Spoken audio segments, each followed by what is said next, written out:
The council hall was silent when the human ambassador entered. The great chamber was built from crystal walls and shining metals, filled with the voices of countless alien tongues. Delegates of worlds that had fought wars, survived black holes, and crossed endless voids now gathered here to argue, bargain, and hold peace together by fragile treaties. They had seen terrible weapons and strange creations before, but none were prepared for what the human carried in his hand. It was small, almost laughably simple, a steaming cup that gave off a smell unlike anything in the galaxy. The sharp, warm aroma rolled across the chamber, weaving between the long tables and making the alien guards stiffen. Some covered their breathing vents while others tilted their heads with curiosity, but most narrowed their eyes in suspicion. For a moment the debate on mining rights, border conflicts, and ancient feuds came to a halt. All eyes turned to the cup of dark liquid resting on the human's desk. Ambassador Kian sat with calm hands folded, as if he had done nothing unusual. He glanced around the chamber with a polite smile and took a small sip, as though it were the most normal act in the universe. Whispers broke out instantly. The delegates of the Solari clicked their mandibles in alarm. The reptilian Valkyr shifted in their seats, their slitted eyes narrowing. Even the insectoid 3NAL, who never showed emotion, leaned forward. The air smelled thick, rich, almost aggressive. To them it was like a challenge thrown in the center of the hall. The Zathari envoy, known for his sharp voice, finally spoke. He demanded to know what poison the human had brought into the chamber. The council had strict rules: no unknown substances, no biologicals, no stimulants. And yet here was a human, calmly breaking that law with a smile. Kian only shrugged and said softly, "It is coffee, nothing more." The name echoed strangely in the hall, repeated in 100 alien mouths. Coffee. The sound of it was unfamiliar, the meaning unclear. But the smell was undeniable. Some species could not stand it, their senses overwhelmed by the bitterness in the air. Others seemed strangely drawn to it, like moths to flame. One of the delegates, a short furry creature from the Yellery cluster, whispered to another, asking if it was a weapon of scent. The Valkyr representative slammed his claw on the table, accusing humanity of testing chemical warfare. Panic swelled, voices overlapping until the council hall sounded more like a battlefield than a meeting place. Guards moved closer, hands on their energy weapons, ready to remove the human ambassador. Through it all, Kian did not raise his voice. He only took another calm sip, placed the cup down gently, and waited. When the noise finally broke into silence again, he said, "It is a drink, nothing more. On Earth, billions begin their day with it." That sentence made the chamber stir again. To aliens, the idea was unthinkable. Billions drinking something that smelled so powerful, so intoxicating, every single day. The council chair, an ancient being with silver skin, asked for proof. What effect did this human drink have? Kian nodded once and held out the cup. A silence heavier than steel filled the room. To taste the unknown could mean death, but the pride of council members was great. They would not appear weak before the humans, not when Earth had already risen quickly among the younger races. Finally, a delegate of the Solari leaned forward, his long arms trembling slightly. He took the cup in his clawed hands, raised it to his mouth, and let the dark liquid touch his tongue. At once his eyes widened, his body jerked, and for a moment he made no sound. Then, against all expectation, a low clicking laugh broke from his mandibles. He declared the taste sharp, burning, yet strangely addictive. The hall erupted in chaos again.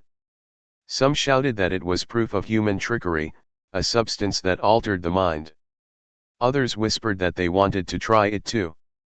The guards hesitated, torn between duty and curiosity. Kian did not press them, did not beg or explain further. He simply sat back and said, "On Earth, this is normal. For us, it is comfort. For us, it is focus. It wakes us, sharpens us, binds us. His voice carried no threat, no arrogance, only simple truth. Yet the council members could not shake the unease in their hearts. Something so small had shifted the room more than years of negotiation ever had. They had seen worlds burn, treaties break, and weapons that could erase cities. Yet none of those things had thrown the council into such confusion as this tiny human drink. Some aliens leaned closer to catch the smell again, their hands trembling with desire they did not understand. Others glared at the human, convinced he had unleashed something forbidden. The treaty that had bound the galaxy together for centuries suddenly seemed fragile, like a thread stretched too tight. And in the middle of it all sat a single human with a cup of coffee that should not exist in this place, but now could not be ignored. The council chamber remained tense long after the Solari delegate placed the cup back on the table. His mandibles clicked nervously, his breathing uneven, but there was no sign of poison or death. Instead there was something stranger, something no alien could explain.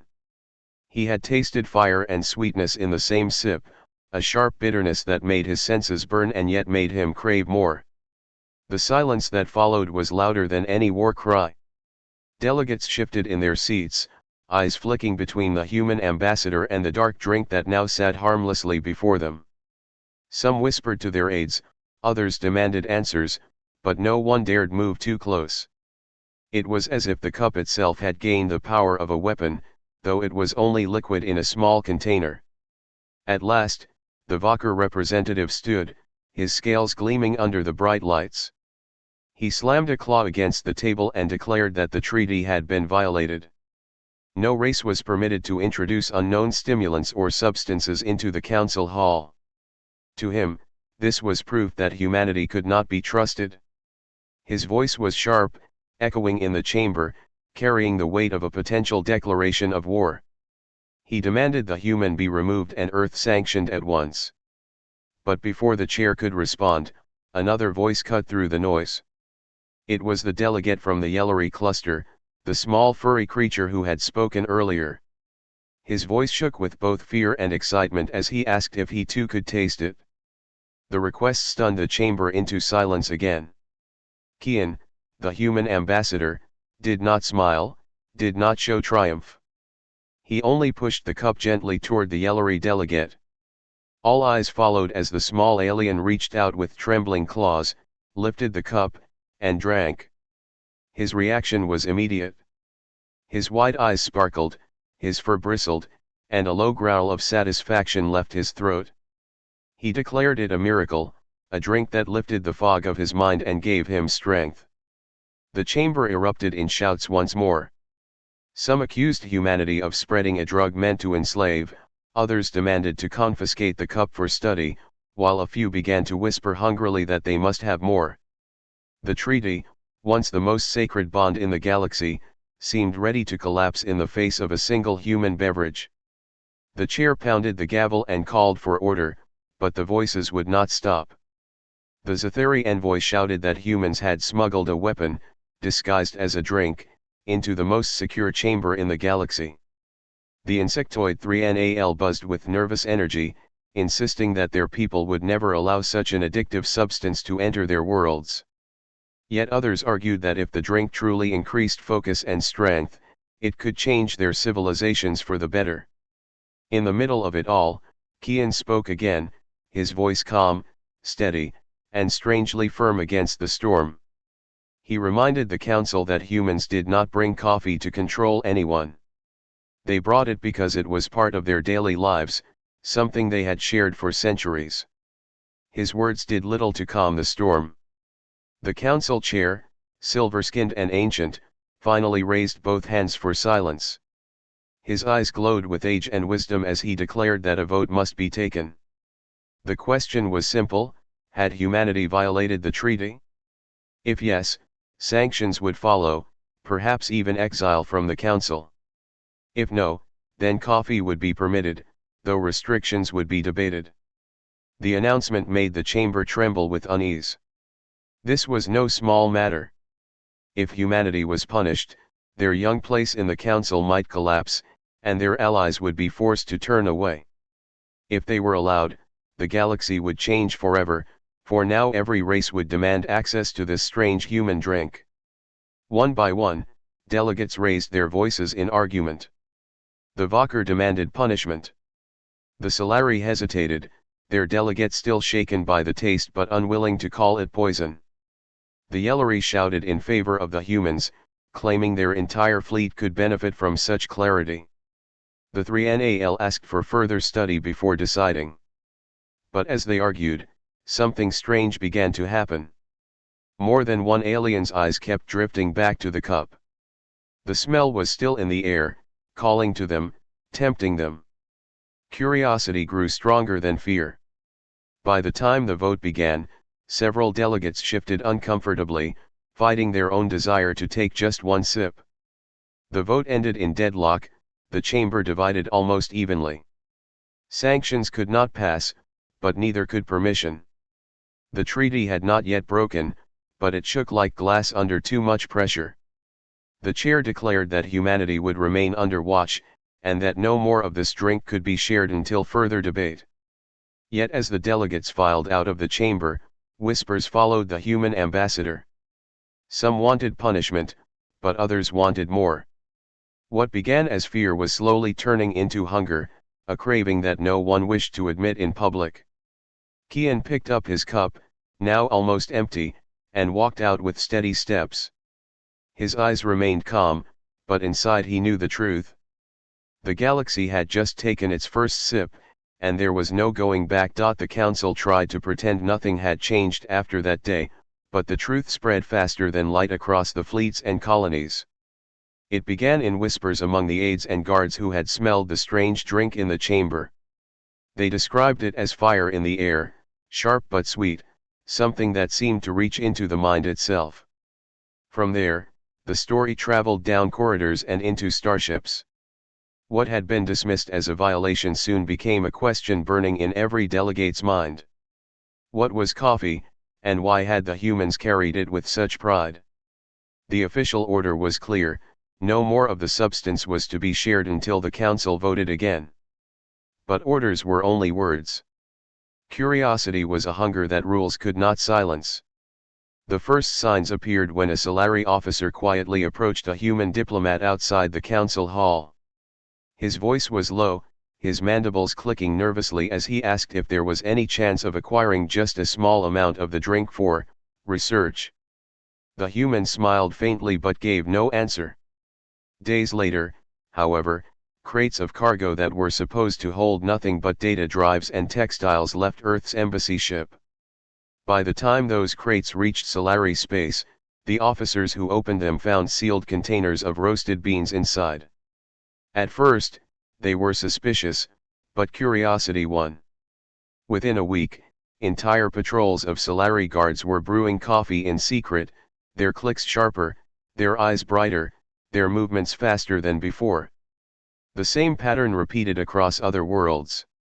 The Yellari traders smuggled beans in their fur, carrying them to distant colonies where their captains tasted the drink and found themselves more alert, more alive, more eager to work.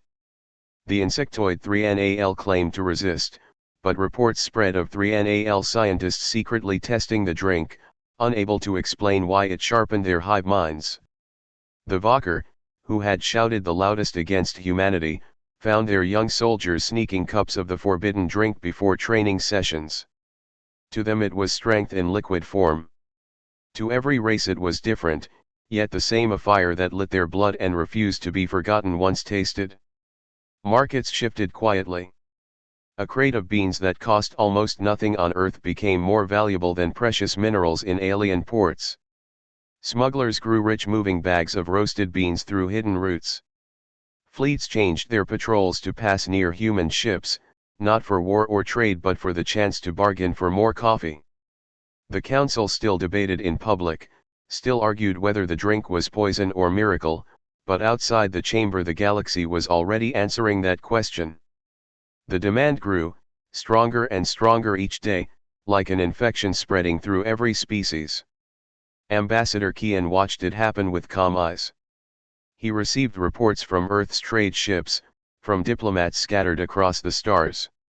What had begun as a single cup in the council had turned into a silent storm. He warned his superiors that this was dangerous. The galaxy was not stable. Old rivalries simmered just beneath the surface, and now coffee had become a prize that all wanted to claim. If humanity was not careful, they would be blamed for every conflict that followed. Yet his words fell against the truth. Humanity did not spread coffee, the galaxy spread it on its own.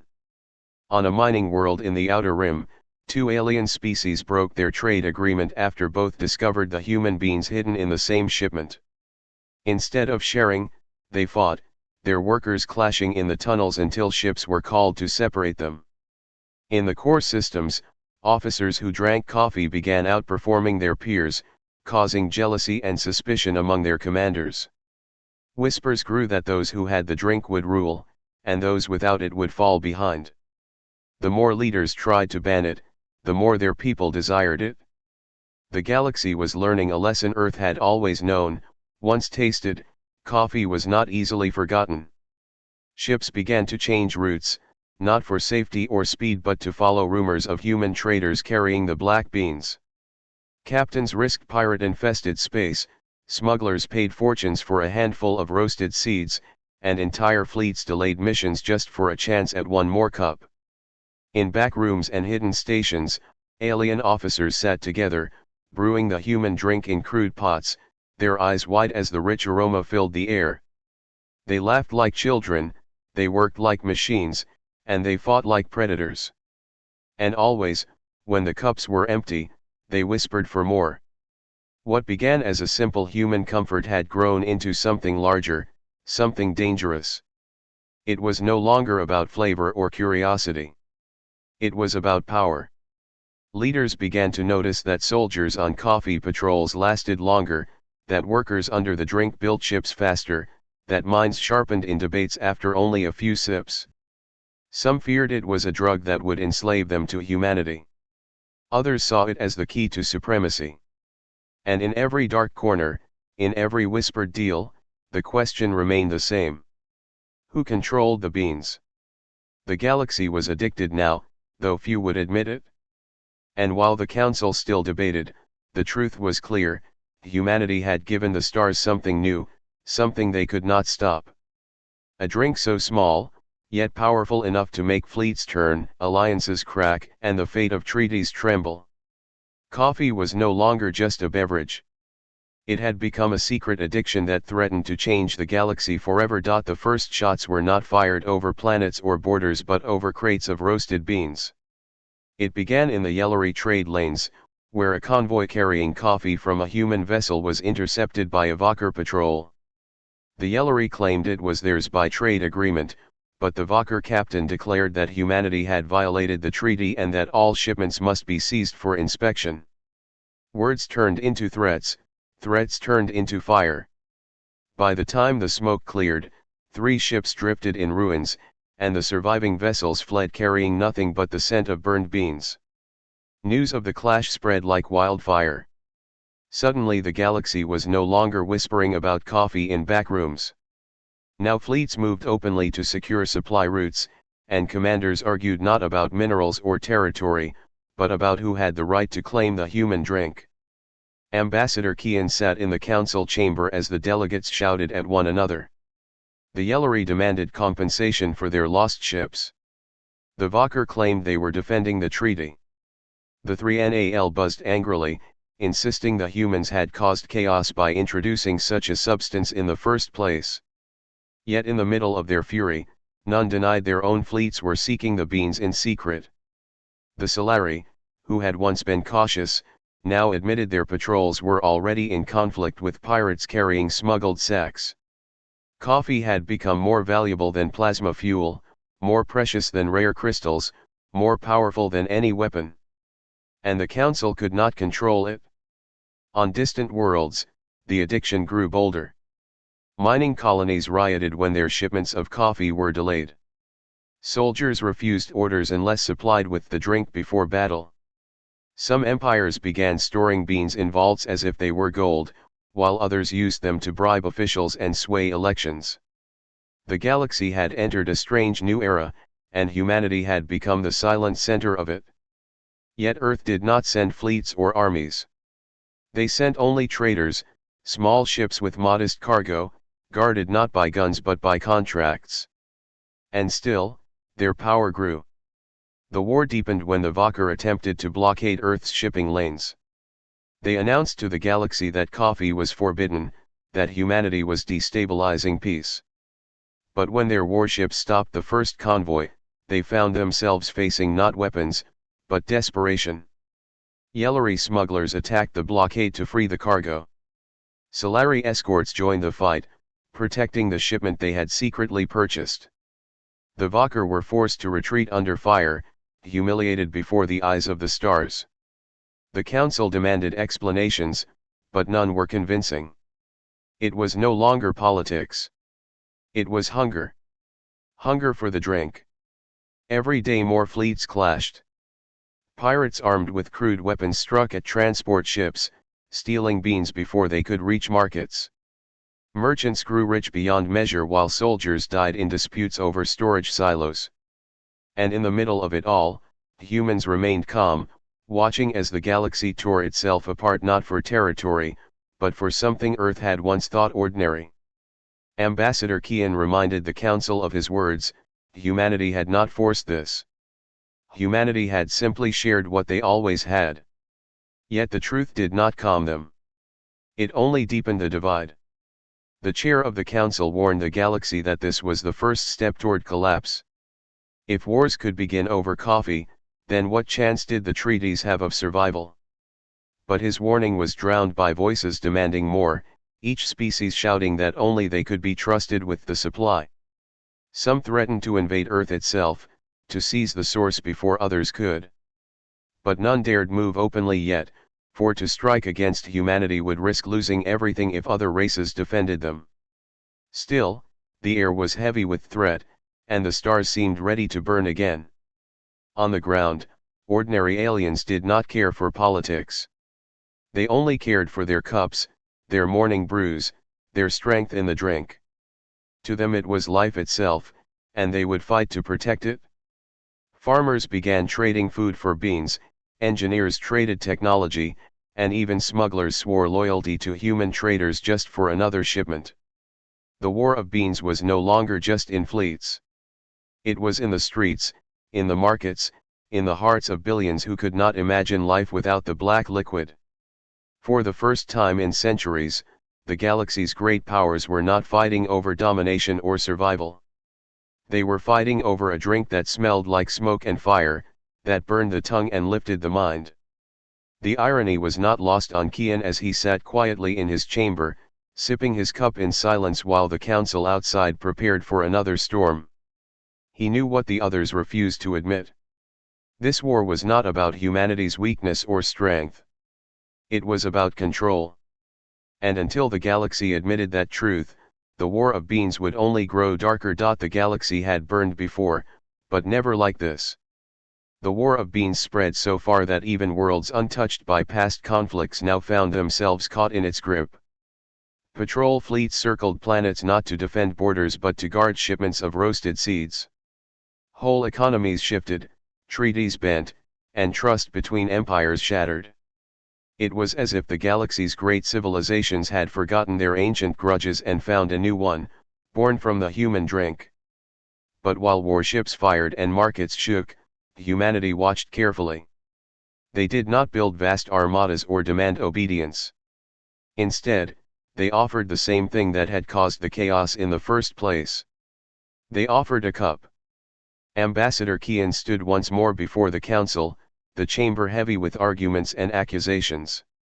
Delegates shouted about raids and blockades, about treaties broken and lives lost. Their voices were sharper now, their patience thin, their distrust burning. But when Kian raised his hand, he did not bring charts or threats. He brought a tray of cups, steam rising from each one. The smell filled the chamber again, the rich and bitter scent that had shaken the stars. This time, however, there was no single cup passed with caution. There was enough for all. At first, no one moved. Pride was heavy in their hearts. To take the cup would be to admit desire, to show weakness. Yet the smell pulled at them stronger than pride, and one by one they reached for the cups. The yellowy delegate took the first sip and sighed. The Solari followed, their mandibles clicking softly in strange contentment. Even the Valkyr, once the loudest enemy of humanity's drink, could not resist. Soon the entire hall was filled with the sound of sipping, of quiet laughter, of voices softened by warmth. For the first time in months, the shouting stopped. Kian spoke then, not with force but with calm certainty. He told them that humanity never wished to see fleets destroyed or treaties torn apart. Coffee was not meant to divide them, but to bring them together. On Earth, he explained, people had shared this drink for centuries. Enemies had made peace across it, lovers had begun stories with it, workers had built nations fueled by it. Coffee was never a weapon. It was a bridge. His words hung in the chamber like quiet truth, and the delegates listened, for once not with anger but with thought. The chair of the council, ancient and wise, studied the human ambassador for a long time before speaking. He admitted that the galaxy had changed and that it could not return to the way it had been. Coffee had spread too far, its hold too deep. To ban it now would only bring more war. But perhaps, he suggested, it could be controlled, not by fleets or by greed, but by unity. If the humans agreed to share it through the council, to let all races sit together and drink from the same pot, then perhaps the wars could end. The idea was fragile, like glass held in trembling hands, yet it carried weight. Delegates murmured, some in agreement, others in doubt. The Valkyr hissed that they would not trust their rivals with such a gift, yet even they could not deny the peace that had settled in the chamber as the cups were shared. Slowly, arguments shifted. Instead of demanding control, delegates began to speak of trade, of agreements, of routes that could be guarded together instead of fought over. The very drink that had threatened to tear them apart now began stitching the broken bonds between them. Outside the chamber, the effect spread quickly. Fleets that had once pointed their cannons at each other now sat in orbit, sharing brews between their captains. Markets that had been burned by riots reopened as merchants set up stalls selling beans openly under council law. Workers returned to their stations, no longer fighting over hidden cups but enjoying them in public. It was imperfect, fragile, but it was real. The galaxy was learning to drink together instead of bleeding apart. Kian watched it unfold with careful eyes. He knew it was not over. Desire could still turn to greed, greed to violence. But for the first time, the path forward was clear. Humanity had not brought peace with weapons, nor with threats. They had done it with something simpler, something warmer. The galaxy had not been forced into silence. It had been calmed, one sip at a time. And as the delegates raised their cups in cautious unity, Kian whispered to himself that maybe, just maybe, this time the treaty would not break but be reborn. The Great Hall of the Galactic Council had never smelled like this before. The chamber was always filled with cold metal, sharp ozone from energy shields, and the faint sourness of alien breath. But now, for the first time, it carried the soft, rich aroma of roasted coffee drifting through the air. It curled around the delegates' heads, slipping into noses that had never known such a scent, stirring instincts buried deep inside their species. Some flinched, others leaned forward unconsciously, but none could ignore it. At the center stood Ambassador Hayes, calm and confident, a steaming pot of human coffee in his hand as if it were the most natural weapon in the universe. Around him, the council murmured in 100 languages, some filled with awe, some with anger, and some with a hunger they did not understand. The chairman of the council, a massive being with silver plates for skin and a voice that rolled like thunder, banged his staff and demanded silence. He accused humanity of breaking a sacred treaty, of introducing a biochemical substance that could alter minds and bodies, a thing forbidden under galactic law. The other delegates nodded, hissing or clicking in agreement, but Hayes did not back down. Instead, He poured the coffee into small cups, one by one, and offered it first to the harshest critics. His voice was steady when he spoke. He said humans did not bring a drug. They brought a gift. A drink that had shaped their civilization, pushed their scientists to work through sleepless nights, their explorers to stay awake through unknown seas, their soldiers to hold the line when exhaustion clawed at them. Coffee, he said, was not a tool of control. It was proof of survival. The hall grew quiet. The first sip was taken by an alien diplomat with pale blue skin and trembling hands. His eyes widened, his mouth opened, but no words came out. Then another tried, then another, and within moments the room filled with gasps. Their bodies reacted faster than their minds. Their thoughts sharpened, their fatigue melted, their hearts raced with a focus they had never known. They stared at the humans, suddenly understanding why this small species from a death world could do what others could not. Some muttered that this was cheating, that humans had tricked evolution with this strange brew. But others whispered that perhaps it was destiny. The arguments grew fierce. Some called for sanctions. Some demanded war. Others, eyes still shining from the drink, said that humanity had given them something precious. The chairman tried to end the debate with anger, but his own assistant, who had taken a sip, interrupted him. The assistant, usually timid, spoke with confidence he never had before, insisting that the treaty must change. The council stared in shock. A wave had been unleashed, and it could not be stopped. Ambassador Hayes seized the moment. He spoke of trade, of peace, of a shared table where coffee could be poured not as a weapon but as a bond. He reminded them that the galaxy had broken itself with too many walls and too many fears. Humanity offered not conquest, but connection. One by one, delegates began to soften. Some demanded conditions, but most could not deny what they felt. The vote was taken, and history turned in a way no one had imagined. The treaty was rewritten. Humanity was not punished. Instead, they were granted recognition, not as a dangerous anomaly, but as equal partners whose strange brew had brought the council together in ways weapons never could. When the session ended, the hall no longer smelled of ozone and fear. It smelled of roasted beans and warmth. Delegates who once despised each other sat together, sharing cups. Enemies talked, rivals laughed. A single drink had done what endless negotiations had failed to do. Outside the chamber, word spread fast across the stars. Planets that had never known Earth now whispered about coffee, about humans, about the strange gift that had changed everything. Traders prepared ships. Scientists begged for seeds. Leaders began to imagine new futures. As Hayes left the chamber, he saw the stares of hundreds of species, not of hatred, but of wonder. Humanity had not broken the treaty in destruction. They had broken it in a way that created something stronger. The galaxy had expected weapons, fleets, or threats. Instead, humans brought steam rising from a simple cup, and it was enough to alter history forever.